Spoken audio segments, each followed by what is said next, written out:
क्या होता है जब प्रेम स्वयं संहार के देवता को चुनौती दे बैठे?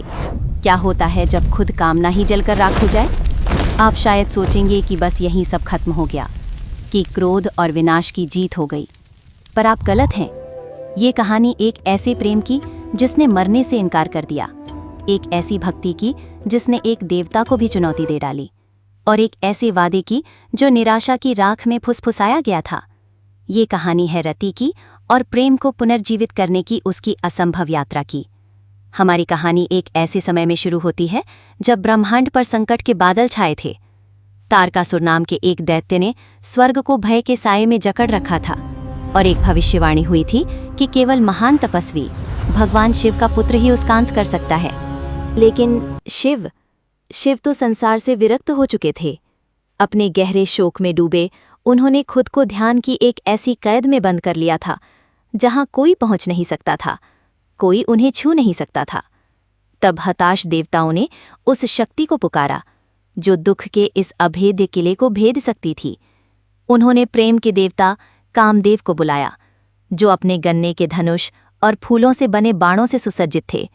उनकी पत्नी सौंदर्य और कामना की प्रतिमूर्ति रति ने उन्हें जाते हुए देखा। उसने उनसे बहुत विनती की, स्वामी मत जाइए। उसका दिल एक अनजाने भय से कांप रहा था।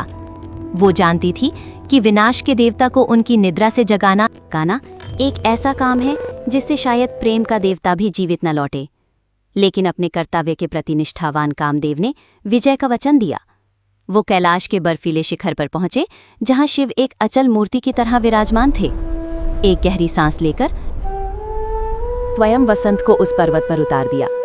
बर्फ पिघल गई, फूल खिल उठे, और सर्द हवा चमेली की महक और भंवरों की गुनगुनाहट से गर्म हो गई। फिर उन्होंने अपना सबसे शक्तिशाली बाण सम्मोहन तरकश से निकाला और छोड़ दिया। बाण सीधा निशाने पर लगा। शिव का ध्यान भंग हुआ। उनकी आंखें धीरे धीरे खुली, और ठीक उसी पल देवी पार्वती, जो उनकी अर्धांगिनी बनने के लिए ही जन्मी थी, उनके सामने से गुजरी। एक पल के लिए उस महान तपस्वी के हृदय में प्रेम का अंकुर फूट पड़ा।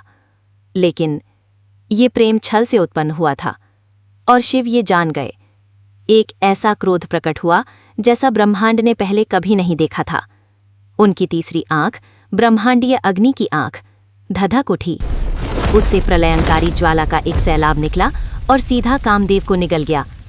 पलक झपकते ही प्रेम के देवता का अस्तित्व मिट चुका था। वहां थी तो बस एक मुट्ठी भर चमकती हुई राख, जो उस ठंडी पहाड़ी जमीन पर बिखरी हुई थी। जिस पल कामदेव भस्म हुए, उसी पल रति ने महसूस किया जैसे पूरी दुनिया से जीवन खिंच गया हो। वसंत के रंग धूसर पड़ गए, फूलों की सुगंध धुएं की गंध में बदल गई। उसका प्रिय, उसका पति, उसकी आत्मा, सब समाप्त हो चुका था।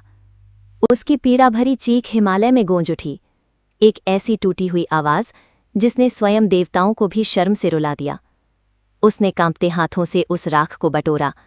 उसके आंसू राख को कीचड़ में बदल रहे थे। उसने उस राख को अपने शरीर पर मल लिया, जैसे कोई रानी अपने खोए हुए साम्राज्य के अवशेषों का वस्त्र ओढ़ रही हो। दुनिया खत्म हो चुकी थी, प्रेम मर चुका था, और रति ने निश्चय किया कि वो भी उसी गुमनामी में विलीन हो जाएगी। जैसे ही उसने अपने प्राण त्यागने की तैयारी की, एक दिव्य, प्राचीन और शांत आवाज आकाश में गूंजी। उस आवाज ने सांत्वना नहीं दी, दया नहीं दिखाई। उसने एक विकल्प दिया, एक रास्ता, एक ऐसी तपस्या का मार्ग जो लगभग असंभव। उस आकाशवाणी ने कहा कि प्रेम कभी सच में नष्ट नहीं होता, वो केवल अपना स्वरूप बदलता है। कामदेव पुनर्जन्म ले सकते हैं, लेकिन उनकी वापसी कोई वरदान नहीं होगी। ये एक ऐसा पुरस्कार होगा जिसे अर्जित करना होगा। रति को युगों तक अकेली, कठोर तपस्या में लीन रहना होगा। फिर उसे अपने पति को एक नश्वर शिशु के रूप में खोजना होगा, और उसे एक ऐसे राक्षस राजा से बचाना होगा जिसके हाथों उसकी मृत्यु लिखी है। उसे अपने ही पति को एक पुत्र की तरह पालना होगा। उसे उसके भाग्य की ओर मार्गदर्शन देना होगा, और उसे युद्ध करना सिखाना होगा। और ये सब कुछ सही समय आने तक अपनी असली पहचान बताए बिना करना होगा। क्या वो ये कर पाएगी? अपने ही पति को पुत्र की तरह पालना, हर दिन उसके चेहरे में अपने प्रेम को देखना, पर उसे अपना कहकर गले भी न लगा पाना। इस पीड़ा से बड़ा कोई और नर्क क्या होगा? रति ने अपना चुनाव कर लिया। उसने असंभव को चुना। वो दुनिया से दूर चली गई और अपनी महान तपस्या शुरू कर दी।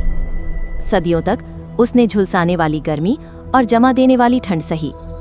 उसकी भक्ति एक मूक अग्नि थी, जो उस आग से भी ज्यादा तेज जल रही थी जिसने उसके पति को भस्म किया था।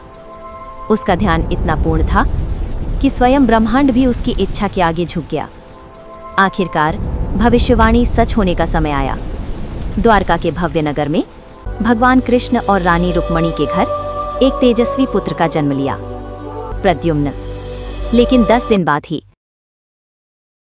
राजा शंबरासुर, ये जानकर कि यही बालक उसकी मृत्यु का कारण है, उस शिशु को महल से चुरा ले गया।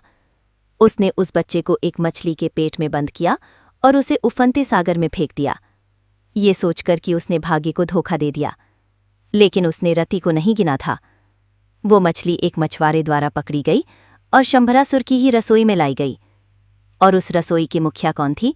जो मायावती नाम की एक विनम्र दासी के भेष में रह रही थी, वो रति ही थी। जब मछली को